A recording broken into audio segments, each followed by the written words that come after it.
I feel like the difficult conversations are the ones you shied away from with me. And I don't think I would have ever saw you as weak for it. I would have saw you as strong, because then it would have felt like you're being real with me.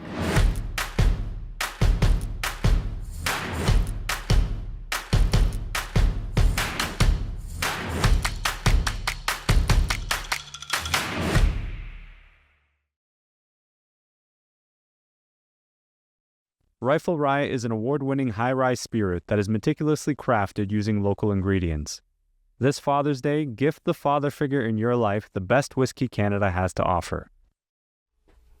So what'd you make for breakfast? Crepes and bacon. Is that your specialty? I just learned to make crepes. It's all in the wrist. I used to be a pancake guy, but I realized we grew up in Montreal. Crepes are better, not as heavy, right? Okay, yeah. He loves it. He eats anything that's heavy. Fill him up, you know. He's a big boy. Strong. I gotta grow up big and strong. Yeah. Well, gentlemen, thank you so much for joining me today for this very special Father's Day episode of Gents Talk. Fatherhood is a very, very important topic for a lot of men. And this is an episode that could not have come together without the help of our friends at Reifel Rye, who helped make this come together. And I'm really excited about having this conversation because I've seen some of the story posts, the Instagram posts. You and I, Tychon, have had several conversations. This is your third time around on the pod in so many different ways. But Cedric, it's really good to meet you in person. Thank you so much.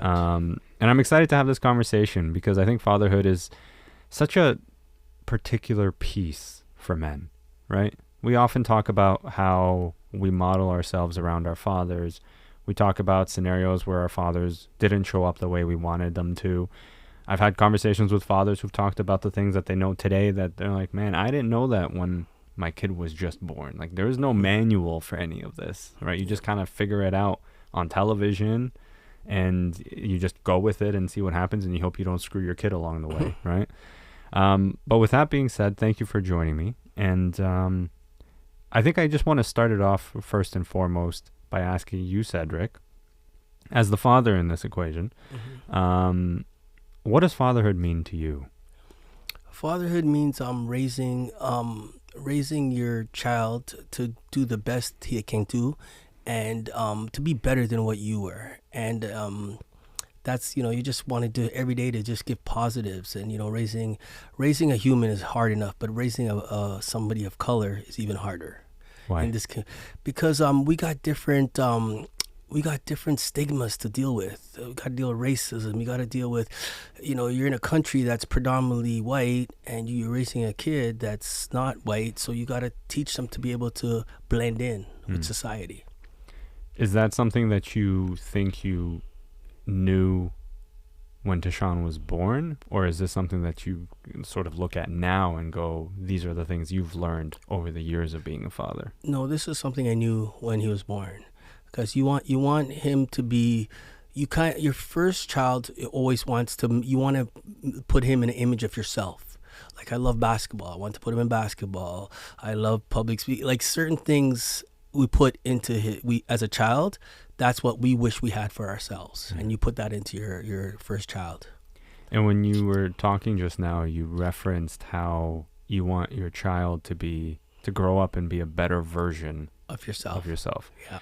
When you look at Tychon now, do you see that? Do you see a better version of you? Yeah. I what he's doing is what I envisioned myself. I wish I could have done. Yeah. And I gave him all the tools, hopefully I gave him all the tools to succeed, and I did it in the best of my ability. Yeah. Tychon, I think that's a good segue piece there. Do you feel you were given all the tools to succeed from your father specifically? I think my dad for sure gave me a lot of tools to succeed. To say all of them wouldn't necessarily be fair because some things you just kind of have to learn on your own. But I do think my dad taught me a lot of things in my life. Like, he taught me about like putting yourself out there. He taught me about spontaneity. He taught me about being creative and learning to build, learning to grow on your own. He taught me a lot of things about life. But to say all the tools, I don't think would necessarily be fair, but I think a lot of good things were learned from him. Can you give me an example? Like, what would be the biggest thing when you think about your relationship with your dad? What's the biggest thing that stands out to you? I feel like he taught me how to be a people person, like be a person who connects with people. Like my dad is one of those people that he goes into a room, the room lights up. He's able to, you know, engage with different people, connect with different people. And I think for me, that's one thing I always saw in him was just his ability to light up a room. And I think that's something he taught me because that's a skill that's not easily transferable. It's not easily learned. And having the ability to connect with people, I think is something that I use to this day and something that is bigger than any one skill that I have. Like you can be good at public speaking, you can be good at a sport, you can be good at all kinds of things, but the ability to connect with people, I think is an innate ability that he has and something that he has for sure passed to me. So that's helped me so much. Do you feel now as you've grown into a man, you see your father differently than when you did when you were a child? Yes, I for sure see my dad in a completely different light in the sense that, like, as a child, he's more of this larger than life human being, like a superhero. You know, I saw my dad as a superhero. Like, he's driving a Mustang, you know, like, nice. He was just fun. He was the fun dad. Like, I just thought anything was possible with him. So it was more of like a superhero. Now that I'm grown, I don't have that larger than life fantasy anymore. Now he's my dad, but I'm not a little kid anymore looking at him to like save the day. Now it's more so he's become more of a friend than like this big larger than life character that I look up to. What's the age difference between the two of you? 21 years. Well, 20. I was when he was born. I was 20. So it's 20 and a half. Can you imagine having a kid at 20? Absolutely not. Yeah. I can't even imagine having one now. It's a lot of responsibility. Absolutely. What was that like? Oh, that was tough. I was working a job. I was going to college still, and his mom moved away, and I had raised him for a few years with my mother. So, you know, I was going into work and coming home after work, and one of the best feelings in the world, nobody could imagine this if you don't have children, is coming home after work and then just he would run to the door. You'd hear his little footsteps, or he'd be at the window waiting for me. It's like, that's the best feeling in the world. Is there anything he does now that gives you anything close to that feeling? No. No, I love hanging out. No, if he's running at a door, you're definitely hearing it. Well, we were in Vancouver last week, and I asked him to come out to I had to do a public speaking thing and a couple jokes in a place called White Rock, and on the Friday he said, "Dad, I'm not where I'm supposed to be in my speech." He had a speech to do the next morning. He goes, "I can't make it tonight." And does he know this story? No. Say it to him directly. Yeah. So last week, Thursday we talked about you coming Friday, and then I messaged you Friday in the morning. He said, "Dad, my speech isn't there," and I'm like, "Well, okay." And you said maybe later on I'll be ready. You know, maybe I'll see where I am. And I felt so disappointed. And then I thought to myself, this is what he must have felt like. This is what he must have felt like as a kid when I canceled on something, and then my lip got all long. And I'm like, he's not coming. You know what I mean? And then it made me realize at this point, that's what disappointment must have felt. Even though it was just something simple of us hanging out together and coming out, it really was like, he's only here for 3 days and he can't come out with me tonight. You know, I was looking forward to that. Mm-hmm. What do you think of hearing that? I never would have thought, you know, like, but I get it. And you're right. Like that is kind of what disappointment felt like with me and you. Mm-hmm. You know, when you'd be like, yeah, I'm on my way, or I'll be there in 20 minutes, and then 20 minutes becomes an hour, and then maybe we miss something. So it's really interesting that you saw it that way. But I would also have never imagined that you'd have felt it that way. Yeah. But I would never show that disappointment to you, you know what I mean? Because obviously I know it was something important, and And to this, yeah, it was important to me too, but I know, I get it, I've understand it because I've been there. But now actually feeling it was wow. Sometimes we need that disappointment to understand things, you know? Well, you guys had a post together on Instagram that I saw where you talked about how as a parent, you don't ever really want to show any signs of weakness to your child because you almost want to maintain that larger than life figure, you know, that I'm there for you, I can protect you, I can support you. But here you're sitting saying, honestly, I was disappointed. Yeah. I was sad about it. What's the difference there between saying you don't want to show it and then also here you are saying that to him directly? The difference is it's the same thing. I didn't tell him. I didn't want to show that I was disappointed, right? You always want to have that smile on your face. You always want to show them that even if you're hurting, you know, you don't want to show them that. You really want them to understand how you feel, but at the same token, you don't want to show that weakness, right? That's why I didn't say I was disappointed. I didn't want to make him think that he disappointed me, right? Because you just you don't want to look weak. You don't want to look weak, right? But that's a hard thing, and that's learning. And we've been through a few things where we had to, you know, he said to me, Dad, if there's anything, just tell me. Just tell me. Just tell me. And sometimes you still want to say something, but you're afraid to. So hearing that, you and I have had tons of conversations around vulnerability being a strength, not a weakness. I mean, hours of talks, you and I. Hearing him say that to you, what would you say to him right now? What do you want to say to him, and say it to him directly? I'd say, I wish you always told me how you feel. I wish you always tell me how you felt, because then I would know. You know, I think for one thing I've noticed with us throughout my life is that I feel like the difficult conversations are the ones you shied away from with me. And I don't think I would have ever saw you as weak for it. I would have saw you as strong, because then it would have felt like you're being real with me.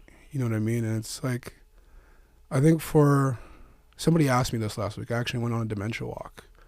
And one of the guys was telling me, you know, his mom has dementia and how much it's impacted him. And one thing he was saying, he's like, a lot of us don't get to know our parents on a certain level. We look at them as these people who are above us, or these people who are just our parents, but we don't see them as people we actually get to know. So I feel like for us, there was like a block there where we wouldn't have conversations about like, T, I'm struggling with this, or T, I need this from you, or T, here's this lesson that I learned that was really hard for me, but I don't want you to have the same challenge. And I feel like that's one thing where I would have seen it more as a strength, as you just putting trust in me and showing me that you're human too. You know, as much as that you're a superhero, it would have humanized you, in my eyes at least. Yeah, it's a vulnerability thing, and you feel vulnerable when you come out and admit that you're weak and you're not who you know. I don't know exactly how you viewed me in my eyes, but you've always, you know, I'd come see you and you'd be so happy, and it's like you just want to disappoint. And my mind was better late than never, rather than, hey, I gotta respect your time, I gotta respect your feelings. And it's only when you understand it later on in life you realize, wow, yeah, we're doing so much.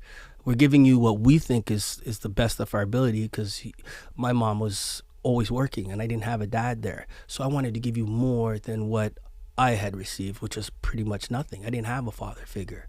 So I wanted to be that father figure for you. And everything I envisioned, like I said in the beginning, as I envisioned, was what I wanted for you.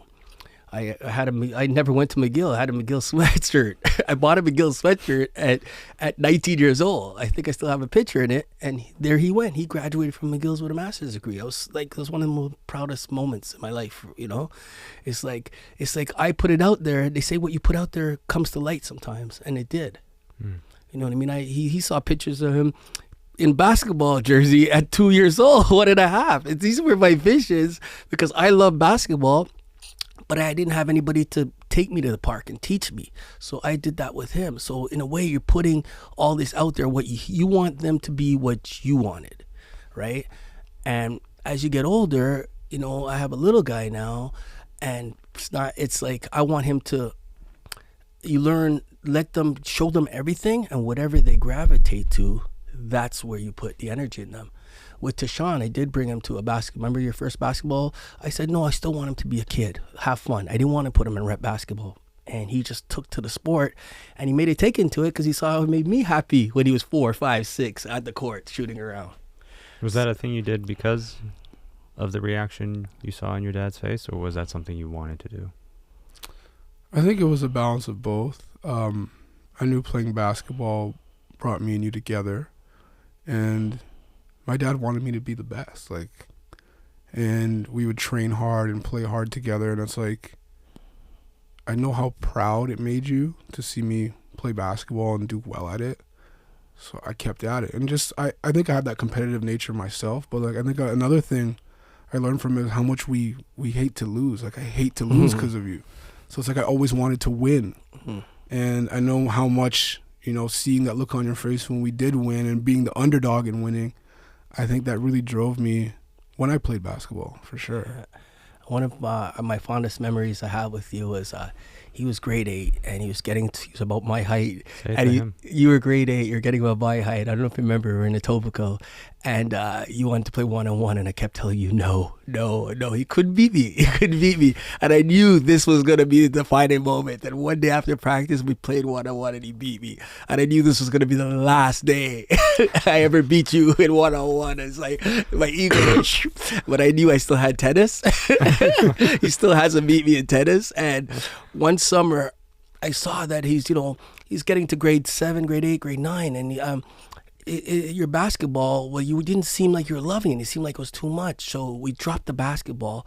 I put you in tennis camp, and we played. And you came, you learned new things every day. Let's play outside, and we play. And then at the end of that summer, you came back. You picked up the basketball, grade 9, and you were just like, it was like a different love for it, right? Yeah.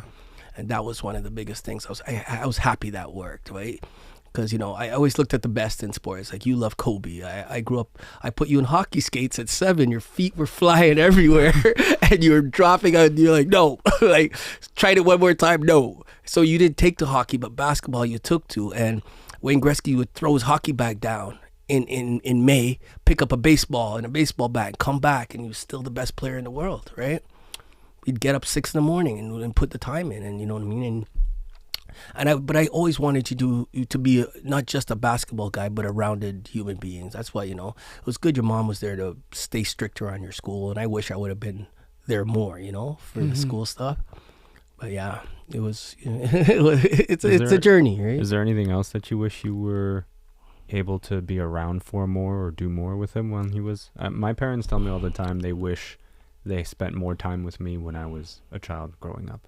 Similar to your story, they worked. They were just trying to put food on the table, lots of hours at work type of thing. And they say, that was our biggest regret. What would yours be? Well, we were co-parenting, and one of the biggest regrets, I wish I could have asked you more what you want. There's a point in high school where you went back and forth between the two of us, and every teenager challenges both part, and they play both sides. But I wish I stuck up as much as I could for you, but I wish I could have been there more sit down, let's talk, instead of just in and out quick, I wish I got to know you more as a person than just my kid, we're having fun, How did that shape your perspective of him? Like what he just described? Yeah. I think for me, it just shaped you as being the fun dad, but not the dad that's going to have a difficult conversation with me. Not like, if I was sad, I wouldn't be like, Dad, let's talk about it. I would go to my mom, because, you were just the dad that, we would do fun things together. We would bond over those things, but never the ones, we would never have serious moments together, which I think was the balance that I would have needed at that age. Because it's like, I never know what you thought in certain situations. Like I remember one time for you, I can't remember what happened, but you either found papers in my pocket or you caught me smoking weed, something along those lines. And you were upset with me. I could tell. You didn't say anything. You just didn't talk to me for, I don't remember how long, for like maybe 5-6 days. And I was just like, I knew you were upset. he didn't say anything, but it was like one of those things where like I wish you had. You know, so I'd say like it's kind of shaped. He was more the fun dad, but not the serious dad. So as a man who advocates for more facilitative relationships between men, between father and son, brother to brother, friend to friend, saying those things here, saying, you know, I kind of wish you showed up for me in this way. How has that shaped your view of him today versus when you're sitting here knowing this is what you needed then, and then hearing him talk about what he wanted, which seems to be almost the same thing. He wanted to show up more, you wanted him to show up more, but for whatever reason, life circumstances didn't allow it to happen. So hearing him say that, from your perspective, what are you thinking? Today? Yeah. I mean, it's hard to say because I don't know that much has changed in the sense of, like, maybe a little bit more where you will say how you feel, but I think that's something that's going to be an obstacle that you're going to have to get over for you and for all the relationships in your life, maybe even including the one with yourself, is that you have to have difficult conversations with people around you. And one thing I'll say is, like, for you, I notice you avoid very difficult moments. And I don't know if it's just conversations, but I know that, like, that's a thing that I've seen, like, just observing you, that is a challenge. When something gets really difficult, it looks like it makes you not want to be around it and want to avoid it. Super uncomfortable. Yeah, it's something like that you avoid. And I don't know why. I don't know where that comes from. But that's something that if you were to ask me, like, what do I observe and how does that look today? It just looks like avoidance. And I can't speak to all the areas in your life that has affected, but I know, like, with our relationship, it's for sure that's one. And it's something that, yeah, that I recognized as a child and something that I needed, but it's something that I still see a bit of today. Yeah, I call it, a term I came up with is turtling. And it comes from being afraid of my mom. And she was a strict parent. And yeah, I'd come home late. I was so scared one night. She said, be home at 12. And I was home. I got home 12:15. I sat on the staircase. It's like going back. It's like I sat on the staircase all night, scared to go. And it's like, it's like I've always been afraid of stuff like that. And it's like, it's confrontation. And I go the other way. And I can't. And I want to change that about myself. It's hard. It's a hard thing, especially when you went through your whole life with that, you know? And that's why it's like the only place I feel really comfortable is on stage. That's my therapy, right? And even talking now, like just thinking about, I still sometimes in life, I still do it. And I don't know how to change that. And I go to therapy and it's like, I'm afraid. I'd rather walk away and just go in the other direction. And it all, you know, my mom left my dad because she wasn't happy with him and just left him. He came home from work and I'm gone. And I think that transpired to my life. You know, what kids see, you know, somebody does, they think that's okay, but it probably wasn't okay. You do that to a parent now, you take off with your kid the other direction, you're going to jail for it. My mom laughs about it, but it's a serious thing. Like if I came home one day and your mom was gone with you, it would have killed me inside. It kills you inside, and I've done it to someone too. The kids today call it ghosting. It's a horrible thing to do. People would rather know than not know, right? And it's an easy way out, but you have to look at it from the other person's end and perspective sometimes. And that's why, you know, when that happened last week, it's like, you know, I didn't realize what it must have done to you when as a kid. At that point, I realized that. You talk about not having a father in your life to essentially guide you, give you the roadmap of what it's like to be the son in this situation. So it sounds like with Tychon, you were kind of learning on the fly. If it wasn't through your own father, where did you learn how to become a father? Well, I had a best friend, Garnet, and his dad would be at all his games, at the basketball, the baseball, and I would see how his, just the confidence and how he played the sports, and his dad bringing him there. I was always the kid that would tag along, and that was one of the, he knows who I'm talking about, because his Garnet's dad was his grandfather's good friend too, but we didn't know this till later on, but yeah, he's the person that I saw as a dad role model, right? As a black dad in his life. Yeah. And then as watching TV was Bill Cosby. Bill Cosby was a doctor. His wife was a lawyer, and he had a perfect family. He made the money, and he just made everybody laugh. Bill Cosby was my role model of a dad. Cosby Show started in the 80s. You were born in 92. And then look what happened to Cosby now. He's still disappointed. You know what I mean? Yeah. It's like, that was our role model. Because every other black person we saw on TV was a servant. Benson, Isaac from Love Boat. Everybody, any black role model on TV was always a servant. And, somebody like, Eddie Murphy coming up was in Beverly Hills Cop. He was just like a criminal going through. So we didn't have the role model. And Cosby was mine.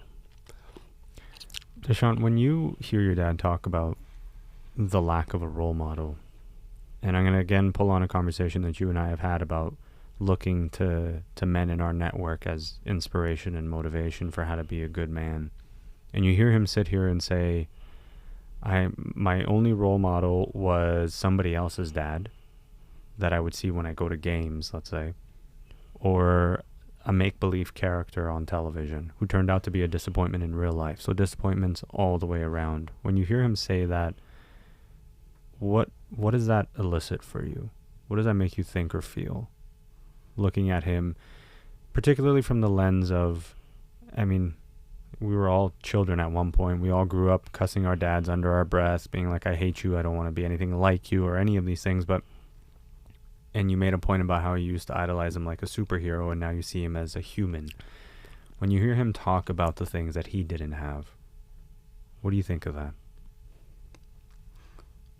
Well, I think hearing about what you didn't have definitely makes me feel empathetic, in the sense that maybe I don't always put myself in your shoes. I don't always think of maybe what you didn't have, because a lot of times I'm just seeing it from my perspective. Why is he late? Why can't he be like this? Why can't he show up more? Why can't he be consistent? But hearing that, you didn't really have a father to look up to. And the father that you did have to look up to was on television, who also ended up being a disappointment.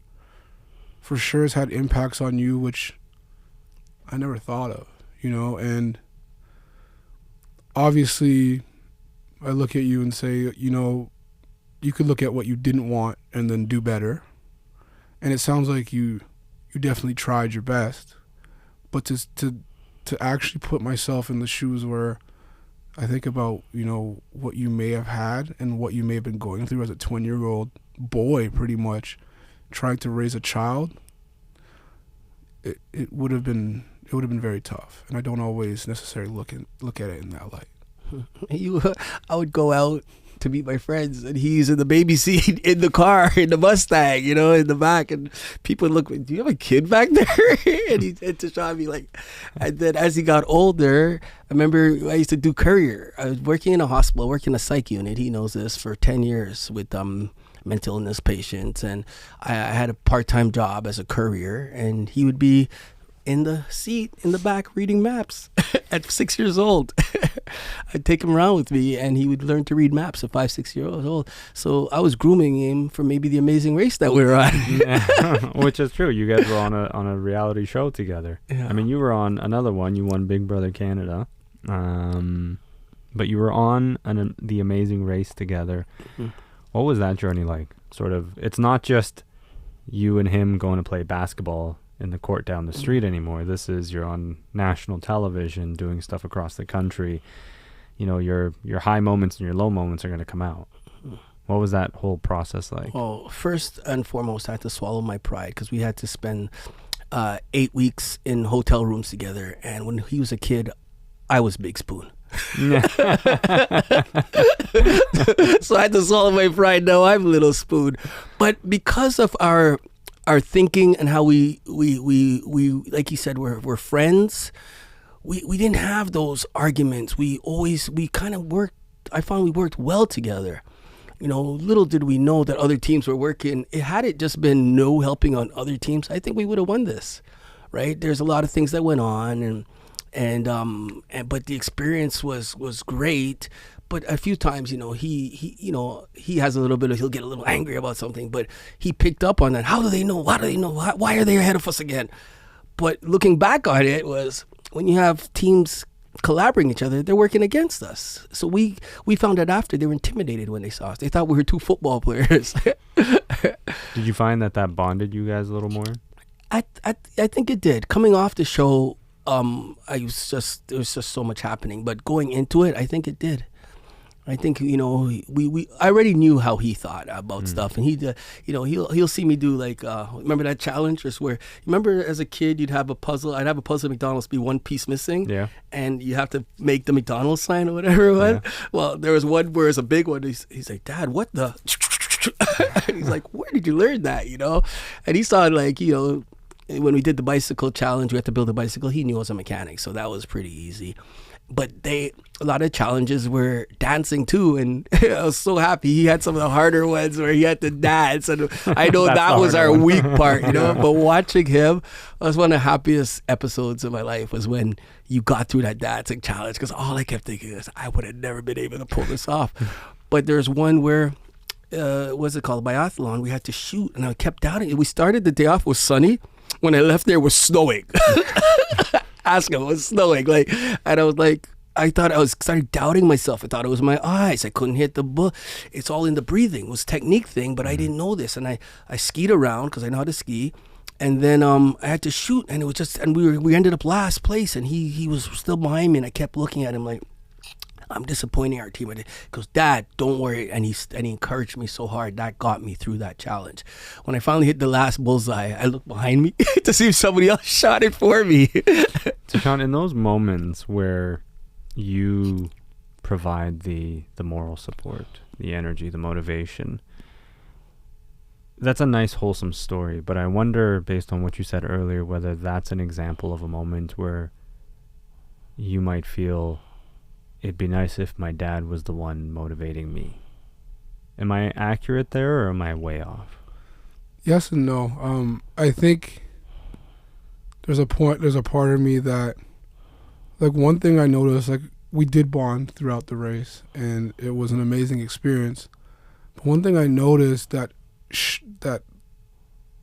became very obvious to me throughout the race is I didn't feel like you believed in yourself at many times. And therefore, I didn't feel like you believed in us.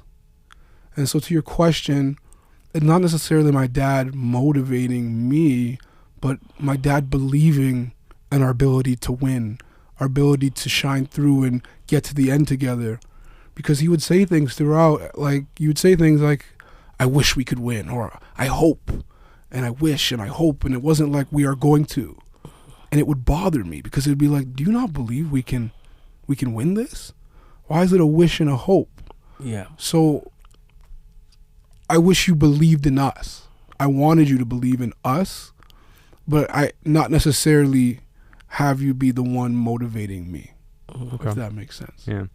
It makes me also wonder, though, then, is there a certain way there are things that I've taken away from my father that I'm like, I wish I didn't have that trait. Is there something that you now hold as a characteristic, as a trait from Cedric, that you go, I wish I didn't have this trait or characteristic, and I know where it comes from? Fear of commitment. I would say, not to the same degree, but I would say, like... In what areas of your life? In anything. It could be with plans. It could be with women. It could be, I think those are the two major ones that stand out. Or, yeah, if I plan to do something, will I do it? Can I date one woman for a long time? I'd say those are two areas definitely where I'm like, yeah, those are traits maybe I wish I didn't have. Have you ever shared that with him? No. Never. Oh no. Yeah. It's not a conversation that I could picture us having, but I guess we're having it. I guess we're having it, yeah. Yeah. What do you think? He's dead on. He's dead on. Say it to him. I'm afraid of committing. I'm afraid of disappointment. So sometimes it's easier not to commit or feel to commit, so you'll never have that disappointment. And also too, looking at the whole perspective, coming out of a single family home and seeing my mother's, I don't know, I didn't have those conversations with her either, but it wasn't a big thing for me. I wasn't afraid of being alone more than I was afraid to being in a relationship that I might feel stuck in. And that's a bad way to look at it, but that's how I feel or I felt. And now I'm getting at an age where, yes, I want to settle down and be committed. And it's still, everything might seem so perfect, and then you're still afraid. And it's just, and you coming from your mother's side, who's your grandparents were together for a long time, you've seen two people in a home together. I don't know their situation, but you came from that perspective in a way, but you still have one mom and a dad that don't live together, which is, where you probably have friends that come from families that the parents are together, and that's what they see and that's what they want. Did the split, have you ever had a conversation with your dad about him and your mom basically co-parenting, not living together, not being what you typically perceive to be a modern family unit, if that's even a thing anymore these days, but just the idea of mom and dad not living together, to your point, Cedric? Have you ever had a conversation with either of them, but more specifically Cedric, about how that impacted you? Maybe I would have had a conversation with my mom about what you and my mom not living together may have looked like and how it impacted me, but not with you. To tell you the truth, I never witnessed them together. So I don't even know what that would have been like. But I just don't think I grew up truly being a witness of genuine love in a romantic relationship. Although my grandparents were together, I didn't see genuine love between them. They were together maybe 50 years. Didn't see genuine love. And then with you and my mom, that was ugly because my mom at many times just sounded like she was just angry with you. And then you would kind of just avoid her. So I just never witnessed. So what is genuine love to you? It's two people that look like they love each other? No, because my grandparents, I think on the outside, maybe look like they love each other to the public, but it didn't look like, they didn't spend time together. They didn't hug each other. They didn't really kiss each other. So affection to you? So affection, communication, listening, having fun together. I didn't see that. And these are all the things that I would have said, okay, that's genuine love. And I didn't really see that. I mean, I definitely saw moments with you and different girlfriends that you had that looked like genuine moments, but I never saw like a lengthy committed relationship where it looked like love. Mm-hmm. And I think another thing that affected me outside of that was that you would date different women, but I would develop relationships with these women. Yeah. And when you guys would break up, it's kind of like they would just disappear. So it also felt like, I have this complex as well now where it's like anyone I get close to, I feel like they'll just disappear. And it affects my ability to commit. And it's not necessarily your fault or anyone's fault. It's just kind of the way the cards fell. So is it like an abandonment issue kind of thing? Yeah. See, I never thought about that either, right? So what are you thinking now as he says that to you? What do you want him to know as a result of hearing this? I want you to know that this is not something, obviously, I did on purpose, and it's not something I looked at. And I didn't have expectations of these women being your stepmom, or because I knew you always had a mom there. It wasn't like you didn't have a mom that cared about you, but I never really took it in that you might have created a relationship with somebody that's more important than you're just daddy's girlfriend. You're a friend to me. And looking at it now, it's like, wow, like it's really, that could be impactful. You know, I had, you know, my younger brother had a stepdad, but we weren't close. We didn't talk about anything. I'd see him, he'd leave. He'd there to see my brother, you know what I mean? So he kind of, we went on vacation together, but I had no connection to him, right? And now seeing this, it's like, I hope this could help other people understand what goes on out there. And this is what's so, you know, important, because there's nothing that teaches us this, right? Cedric, if you were able to share, go back in time and speak to a young Tychon, you walk into the room, he's sitting there, knowing everything you know today, hearing some of the stuff that he shared with you today, the way he's perceived some of the life's happenings, what would you say to him? I say, Tychon, I love you. Anything that's on your mind that bothers you, let me know about it, and I'll talk back to you. It doesn't matter what time of the night it is, what time of the day. Let's just talk it out. You know, let's not hold anything in. Just put it all out there on a plate, and it could be something that you think is stupid, but it means that I won't formulate my own ideas of what's going on, or I'll feel like, oh, he doesn't care, he's not saying anything to me. I just bring it to me, and it'll go both ways. When you hear that, after you've made a comment of you feel that there's a level of avoidance and an inability to commit to things, so when you hear him say to you, you know, I'm here, talk to me, would younger Tychon have believed that? Younger Tychon would have believed that if the actions matched the words. So for you to say, come talk to me, would have had to have been balanced with you talking to me as well and being vulnerable with me as well, because like vulnerability, I don't think is only a one-way street.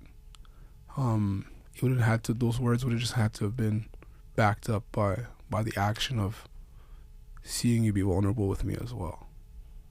I think that's the only way it would have. So taking the lead and not just saying, hey, if you need to talk to me, come talk to me, but also coming to you and saying, let's talk, and starting the conversation. Yeah, because there's a very big difference between being like, hey, let me know if you need me. Yeah. Then, hey, I'm struggling with this. I may not have, I don't know where I'm going to get the money to pay rent this month, but I'm working on it. Then it's like, okay, there's a wall that's breaking down here. Okay, I can talk to him. Do you feel when my father and I have had conversations about these kinds of things today? When I was a child, no way. But today, when we have these kinds of conversations, and he tells me something similar to what you said, Cedric, of, you know, you don't want to show your son weakness. I understand today that was his approach of trying to make sure that I still felt okay, that I didn't feel the fear and anxiety and stress that came with being the adult trying to support a family, a young family at that. Fast forward to today, does your perspective of how he showed up change for you, knowing what he was going through and trying to balance? I don't think my perspective just changes in the aspect of I have more empathy for what you were going through at the time, but I don't think it changes how it's impacted me, if that makes sense. That's fair. Yeah. Like the impact is still the same. Do I have more empathy and more clarity? Absolutely. But I think like change maybe wouldn't come from just this one conversation. I think even us like going to therapy together could be something maybe that we could explore.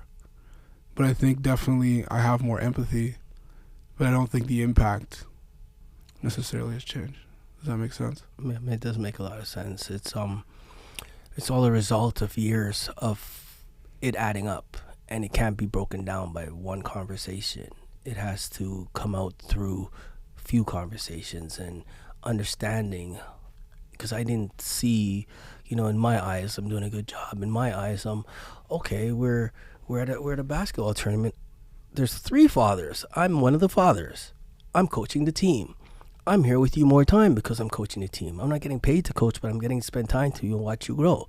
So in my eyes, that almost seemed like it was good enough, but it it wasn't. It wasn't, and we can't go back, but we could move forward, understanding what you must have went through as a kid. Because in my eyes, he's good. I'm here. I'm around. He sees a father. He sees a black father that I didn't see. Mm-hmm. So it was better. It was better compared to my situation, but it's not better.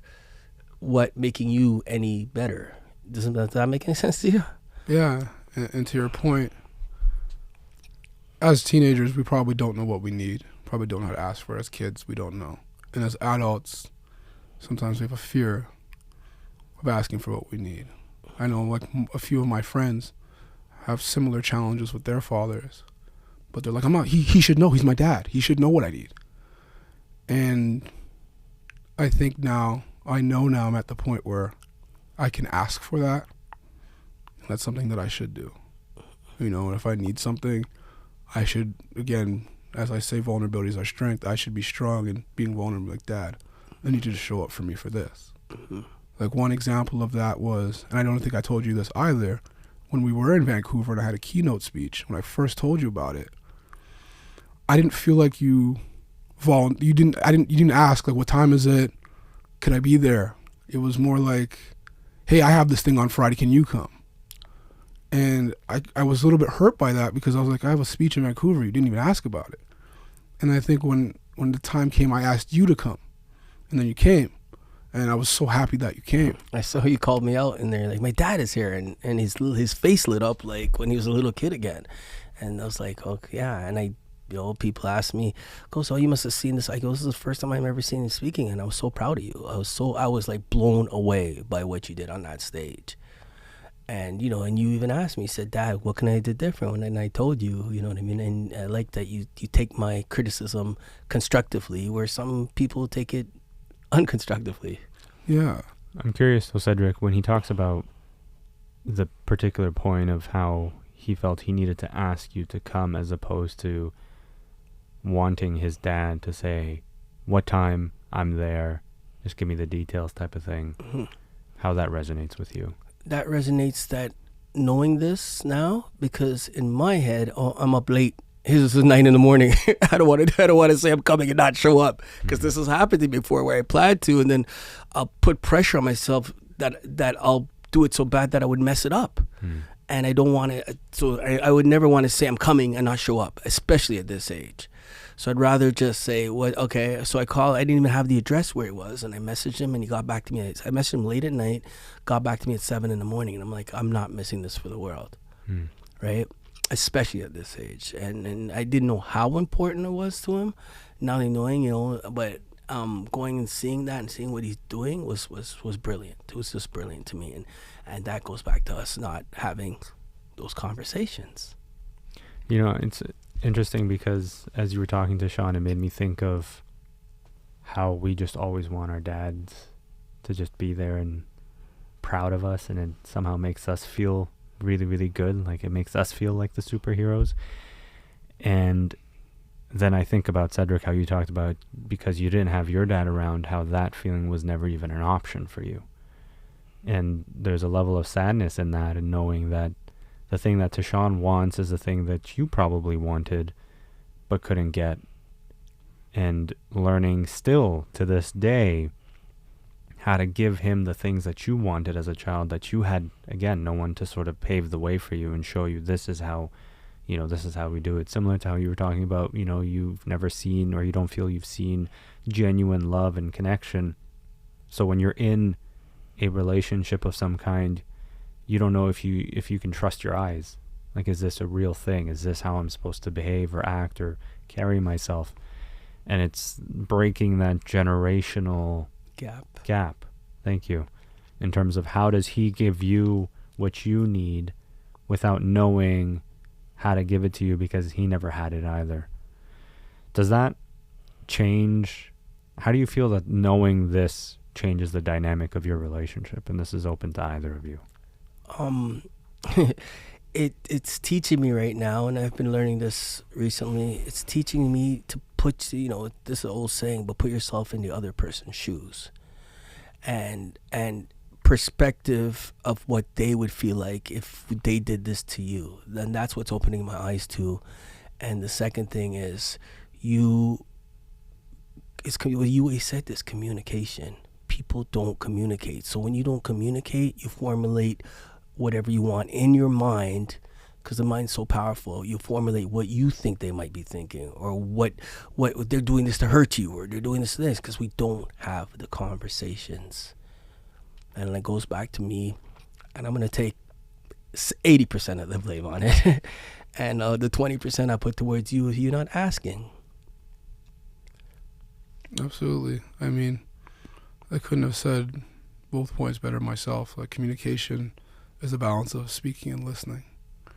And I think that is a huge takeaway for me. And I think one more that I would add on to that is showing up.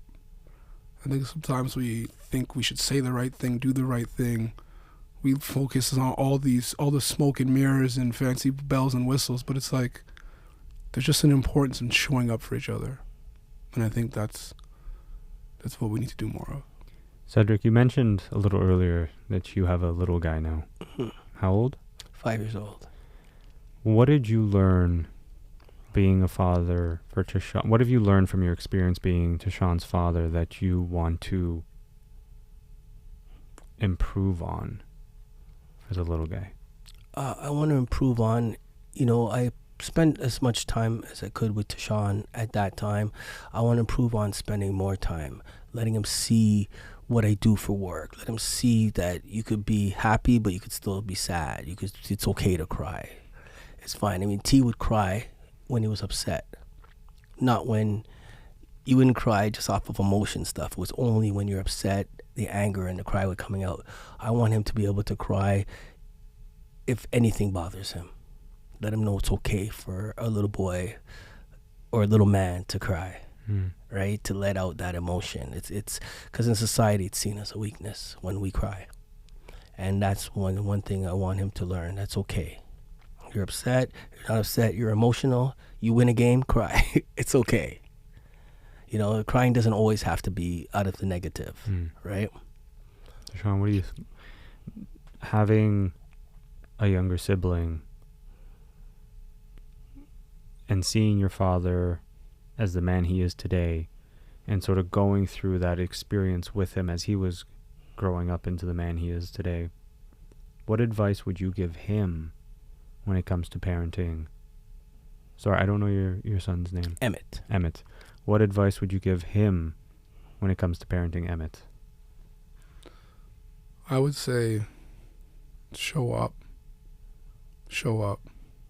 be consistent, and use your voice. I think you have so much life experience and so many things that you've learned, good lessons, hard lessons, that you could share with your family, your son, with Emmett. And I think those are important to share. Your vulnerability is your strength.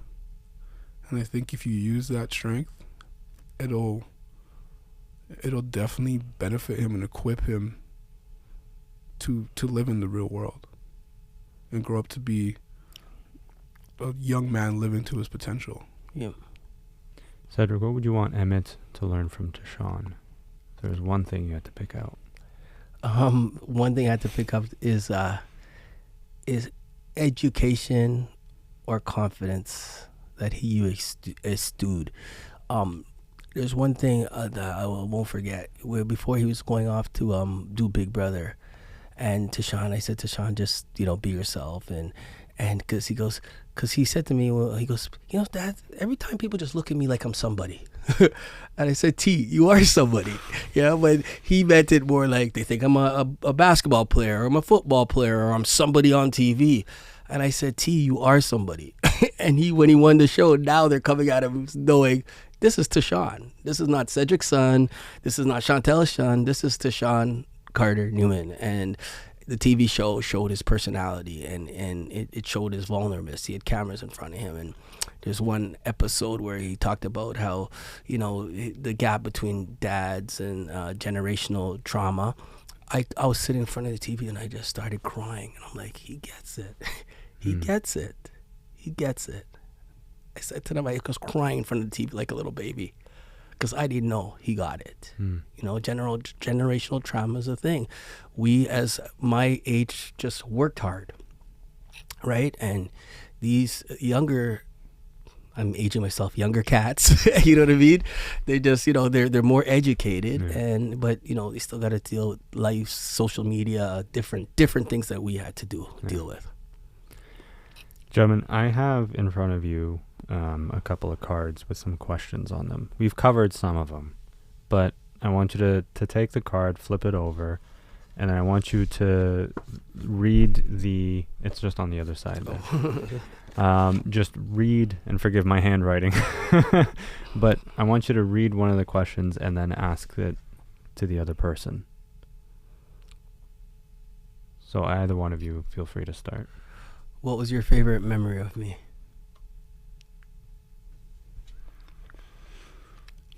My favorite memory of you.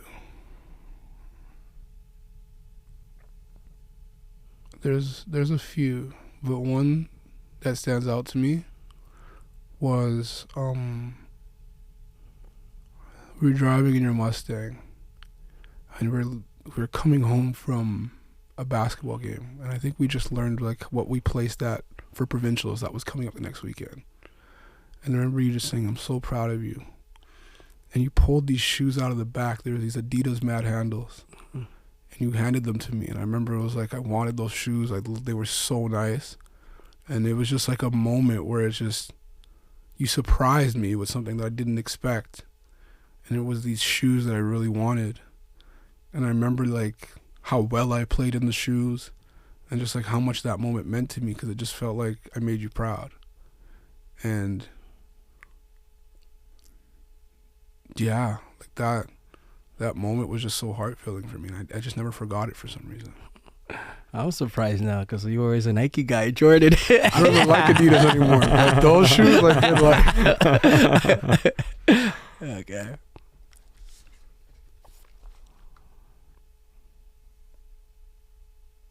Do I have the right questions? I'm pretty sure, yeah.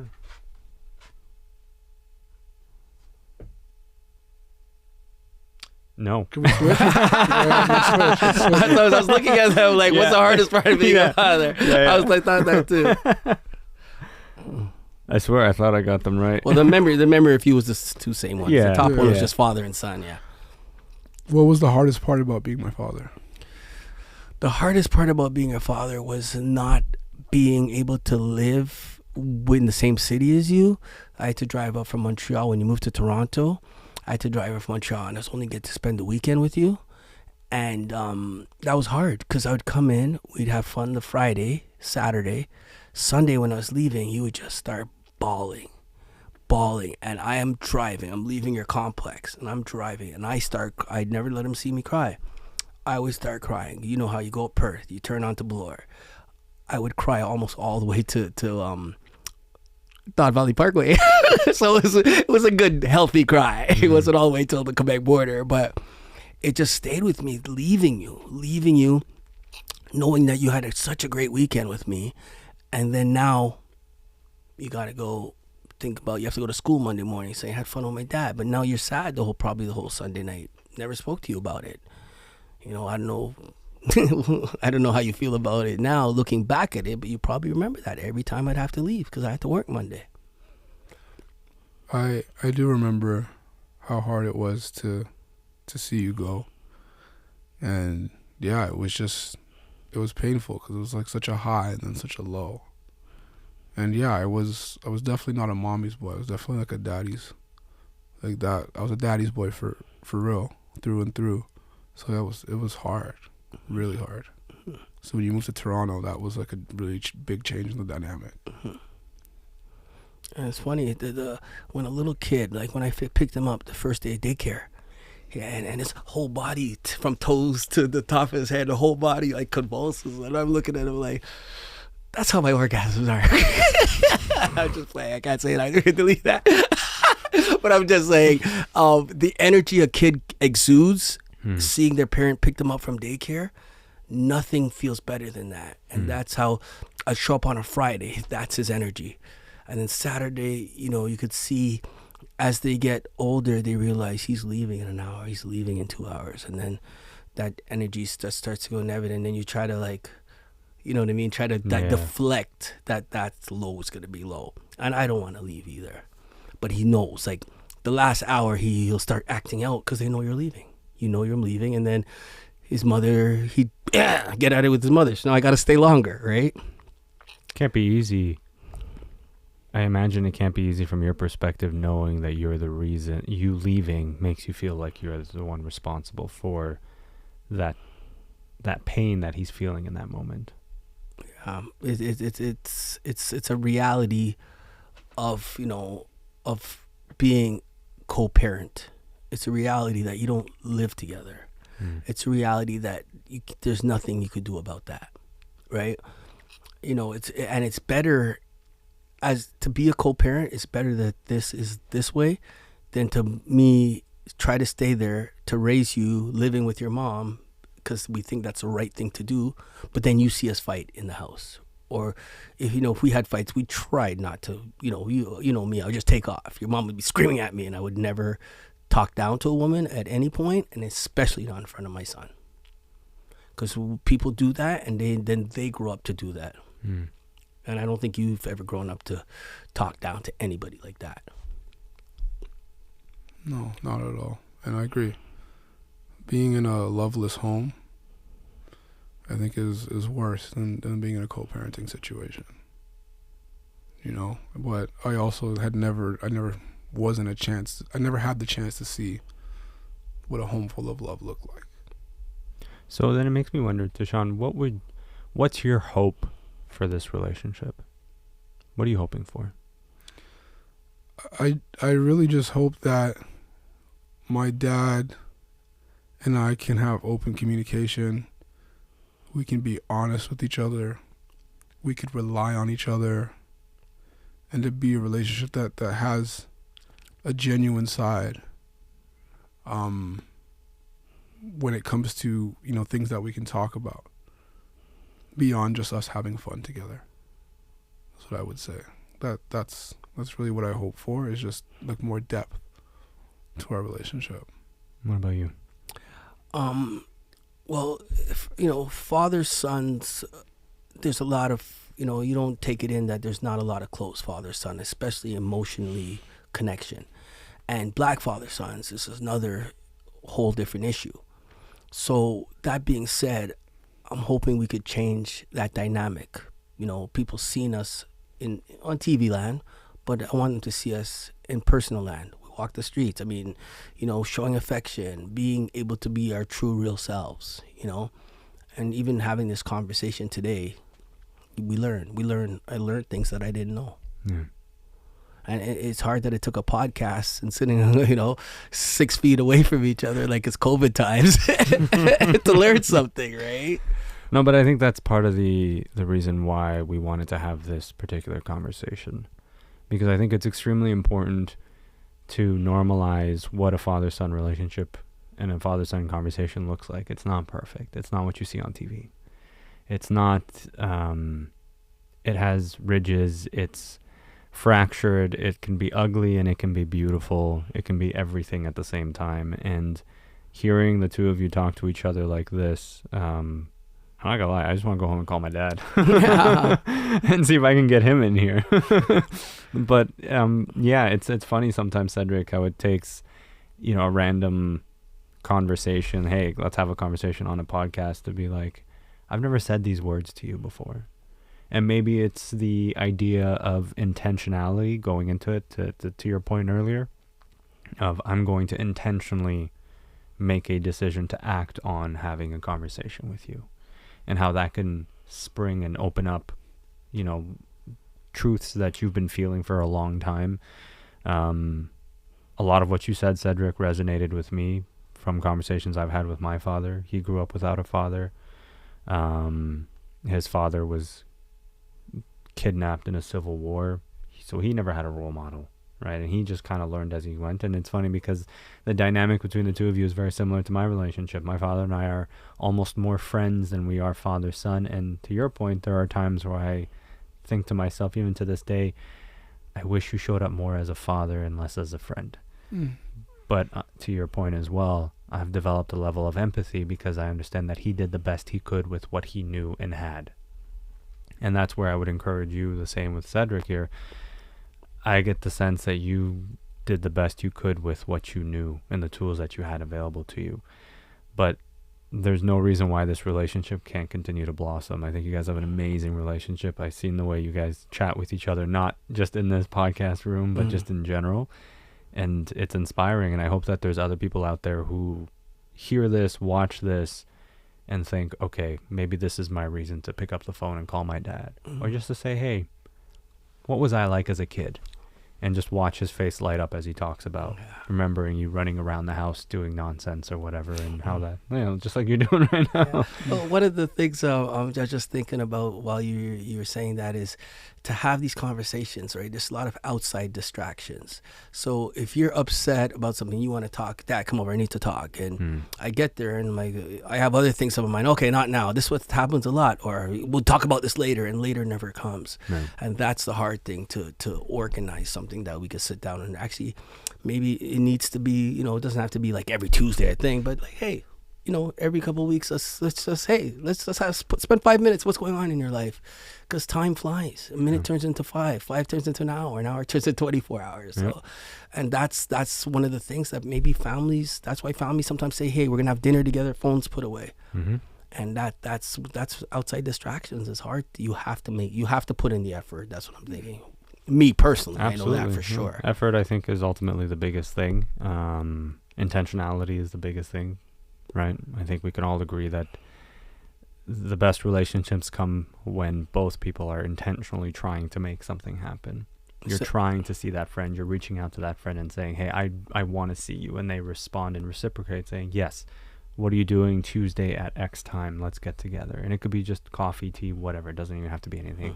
Or you can go grab a drink, let's say, with Reifel Rye. But you can, the point is getting together is the most important element of it all, because that's how you're going to really bond. And in the age of social media and texting and sending messages as opposed to getting in face to face, I think it changes everything. Gentlemen, thank you so much for sharing your time with me. I really appreciate you coming through. Thank you again to our friends at Reifel Rye just for helping to put this together. So please, if you are looking for a Father's Day gift, Father's Day is coming up. I am curious about what you guys have planned for Father's Day, but if you're looking for something for Father's Day, please consider Reifel Rye. Smooth. It's very smooth. There you go. Gentlemen, thank you so much for your time. Thank you so much, Samir. I really appreciate it. And thank you, everybody, for listening, watching. We hope this was insightful. And if you're fortunate, because I've had conversations with people whose fathers have either passed away or not around or are just about to become a father, I encourage you to have those conversations. It's worth it. Make the most of those relationships because they're very impactful and they're very powerful. Gentlemen, thank you so much. Thank you. And cheers to the both of you. And I hope that you guys are able to have an amazing father-son relationship going forward.